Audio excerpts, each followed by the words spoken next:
Well, hey, what's up, YouTube? Pastor Matt here. I've been thinking a lot about the Textus Receptus lately, and as you recall, the Textus Receptus is the Greek manuscripts upon which the earliest English Bibles and Bibles of the Reformation era were translated. So that would include the Geneva Bible, which I have here in front of me. More on that in a moment.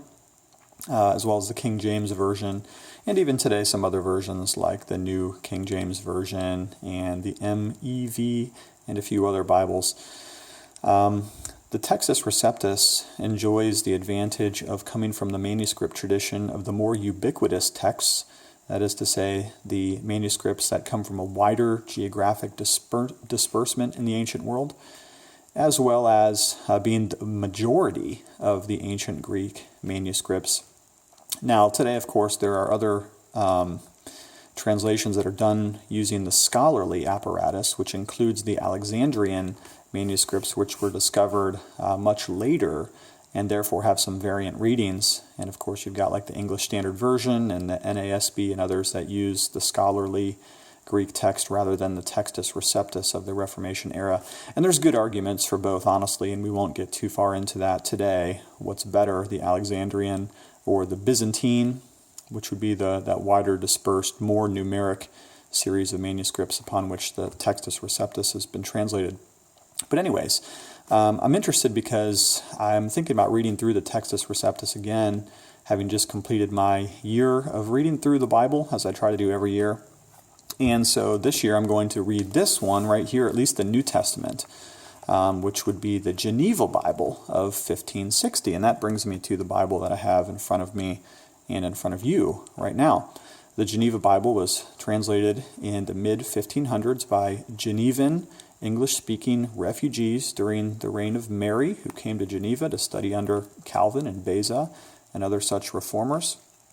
And it enjoys the privilege of being the oldest English translation of the Bible that comes from the original Hebrew and Greek manuscripts. Completely, of course, Tyndale and some others preceded it, but it was one of the first also to be printed on a modern printing press and therefore was very instrumental in the English Reformation. And it was the earliest Bible that was brought over by the Pilgrims, predating the King James Version by about 50 years. So I thought it'd be cool to read through the Textus Receptus since I have the month of December essentially free, having completed my year through the Bible. Now, I did want to mention this particular edition that I have in front of me. You probably wondered about this strange-looking animal that I have here. This is a Bible that I rebound. It was originally a hardback edition, and as a matter of fact, I've reviewed the hardback before, printed by Tale Lege Press. And look at this, a link to that video will appear magically above my hand, so you can go read or watch the video review before I transformed it. And this is not a super duper high-end rebind that I did here, but I did just kind of mess around with it for fun. You'll notice I put the ribs on the outside of the spine. I've never really seen that done before, but I just thought it made it look ancient. And since I was going to read through a Bible in English that even predates the King James, I thought, man, I'm going to make this thing look kind of old. So I left the edges kind of haggard and rough, and I didn't even do a edge-lined binding. I just glued this roughly hewn piece of leather onto the cover after having ripped off the hardback. And look, it's all torn up already. I picked that piece of leather on purpose. Anyways, I'd just like to challenge you to join me perhaps if you're looking to read through an older edition of the English Bible and you love the King James. Why not give the Geneva Bible a chance this year? It is translated, as I mentioned, on the Textus Receptus manuscripts rather than the modern scholarly manuscripts of the Nestle Aland high academic versions that some of the other English translations are based upon. So join me. Let's read the Textus Receptus together. Let's read the Geneva Bible together.